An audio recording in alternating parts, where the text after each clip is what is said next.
नमस्कार। हम सभी पर महाराज जी का आशीर्वाद और बजरंगबली जी की कृपा सदैव बनी रहे। पूजा करने के तुरंत बाद कुछ ऐसे काम आप कर लेते हैं जिन कामों को आपको नहीं करना चाहिए। इनसे पूजा का फल आपको नहीं प्राप्त होता है और कई बार आपकी जो पूजा की ऊर्जा होती है वो आपके शरीर से अलग हो जाती है, वो आपके शरीर में समाहित ही नहीं होती। और जब तक वो ऊर्जा आपके शरीर में समाहित नहीं होगी तब तक आपकी पूजा करने का कोई भी फल आपको प्राप्त नहीं होगा। पूजा जब आप करते हैं तो असीम ऊर्जा आपके आसपास रहती है। मंत्र जब आप करते हैं तो असीम ऊर्जा आपके आसपास, आपके शरीर के पास, आपकी माला में होती है, आपके आसन में भी होती है और यहाँ तक कि आप जो वस्त्र पहनकर पूजा करते हैं उसमें भी वही ऊर्जा रहती है। हाथों से हम पूजा करते हैं तो हमारे हाथों में भी सबसे ज़्यादा ऊर्जा होती है। अब आप सोचेंगे कि हाथ में सबसे ज़्यादा ऊर्जा कैसे रहती है?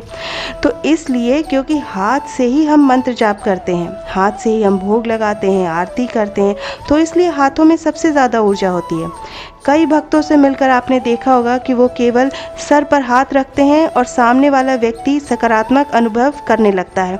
तो ये सब उसी ऊर्जा का खेल होता है। आज मैं आपको बताऊंगी उन 5 गलतियों के बारे में जो गलती जब आप कर बैठते हैं जानकर या अनजाने में, तो उससे क्या होता है कि आपकी जो पूजा का फल होता है वो व्यर्थ चला जाता है, या तो मिलता ही नहीं है या फिर मिलता भी है तो बहुत ही कम मिलता है।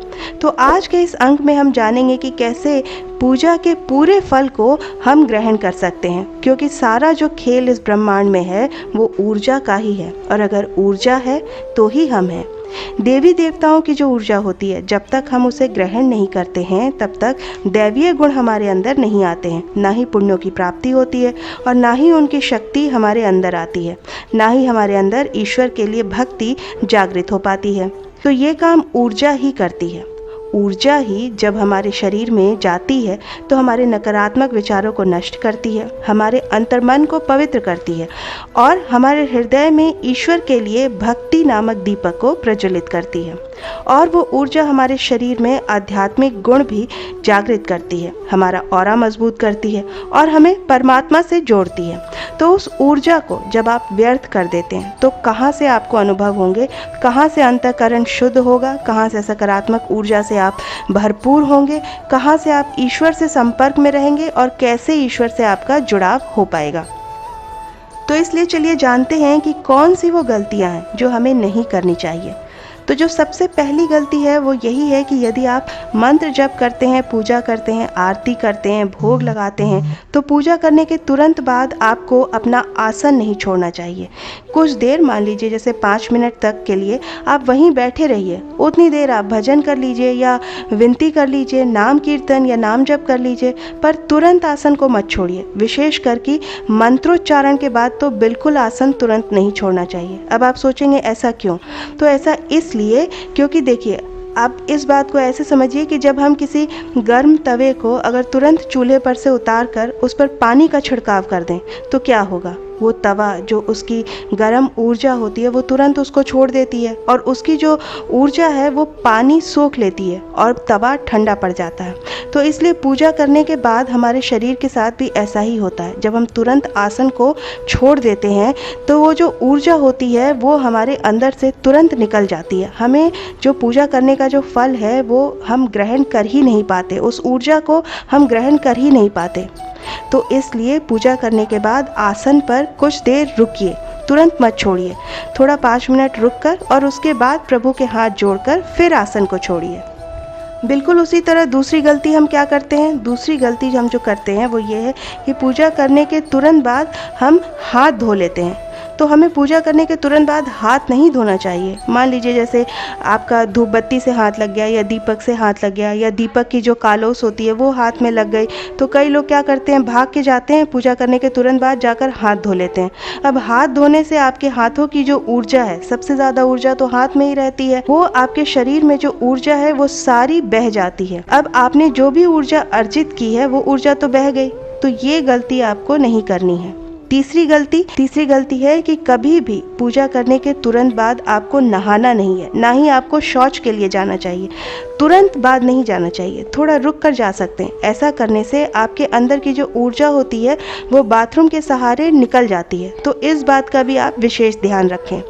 चौथी गलती जो हम करते हैं वो होती है कि पूजा करने के तुरंत बाद आपको किसी को भी अपशब्द नहीं कहना चाहिए या कोई श्राप या बद्दुआ नहीं देनी चाहिए, क्योंकि कई बार क्या होता है कि पूजा करने से या कुछ मंत्रोच्चारण करने के बाद हमारे अंदर आवेश आ जाता है, गुस्सा उत्पन्न हो जाता है, या फिर कई बार ऐसा हो जाता है कि पूजा करने के तुरंत बाद कोई घर में ही मान लीजिए ऐसी बात हो जाती है जिस पर आपका मूड खराब हो जाता है और आप किसी को कुछ बोल देते हैं, तो आप देखेंगे कि उस समय कही हुई बात आगे चलकर सत्य हो जाती है। इस बात का आप ध्यान रखें, क्योंकि पूजा में जो अर्जित ऊर्जा है ना, वही उस आपकी कही हुई बात को सच कर देती है। इसलिए बोला जाता है कि जब भी आप मंत्र जप करें, पूजा पाठ करें, साधना करें, ध्यान करें, तो उसके बाद किसी को अपशब्द ना बोलें, उल्टा सीधा ना बोलें, कोई गलत बात आप अपने मुंह से बिल्कुल नहीं निकालें, क्योंकि उस समय की कही हुई वो बात आपकी सत्य हो जाएगी और फिर बाद में आप पछताएंगे कि मैंने ऐसा क्यों कहा था। और फिर ये होता क्यों है? ऐसा होता है क्योंकि आपकी ऊर्जा की वजह से।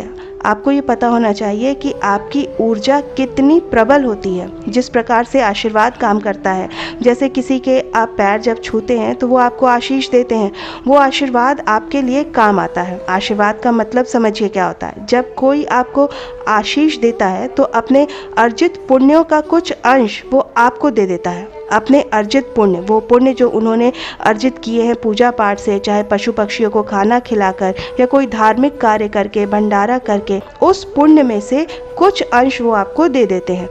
वो अंश जब आपको मिलते रहते हैं, इकट्ठे होते रहते हैं, तो वो इतने प्रबल हो जाते हैं कि वो फिर बड़े से बड़े दुख दुविधाओं से आपको निकाल सकते हैं, संकटों से आपको निकाल सकते हैं।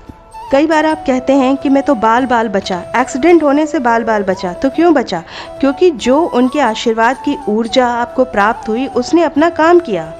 अब इसको समझ कैसे सकते हैं? अगर कोई व्यक्ति आपको बद्दुआ देता है तो वो भी असर करती है, क्योंकि वो अपने पुण्यों से आपको श्राप दे रहा है।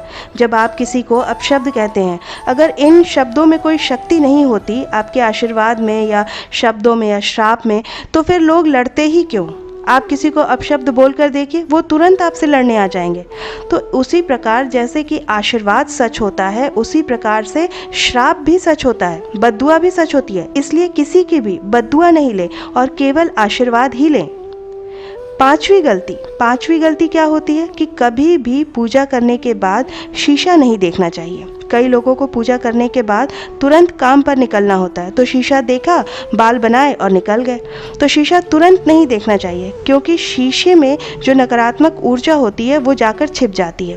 घर में जो भी नकारात्मक ऊर्जा होती है वो कुछ चीज़ों में छिप जाती है, जिसमें से एक चीज़ शीशा भी होता है। घर के पौधों में भी नकारात्मक ऊर्जा छिपती है और शीशे में भी अधिकतर ये ऊर्जाएं छिप जाती हैं। तो जब आप पूजा करने के तुरंत बाद शीशा देखते हैं तो आपकी ऊर्जा को वो नकारात्मक शक्ति ग्रहण कर लेती है। तो ये बहुत ही सूक्ष्म बातें होती हैं और ज़्यादातर लोगों को पता नहीं होता है। तो आप इन बातों का ध्यान रखें, आपकी सारी पूजा पाठ सफल हो। आपकी मनोकामनाएं, जिस भी मनोकामना से आप अपनी पूजा कर रहे हैं, वो ईश्वर स्वीकार करें और महाराज जी की दया दृष्टि हम सभी पर बनी रहे। आशा करती हूँ कि आज का ये अंक आपकी साधना में और महाराज जी की भक्ति में सहायक सिद्ध होगा। इसी प्रार्थना के साथ मिलते हैं अगले अंक में। तब तक के लिए जय बाबा की। हरे राम राम राम हरे राम राम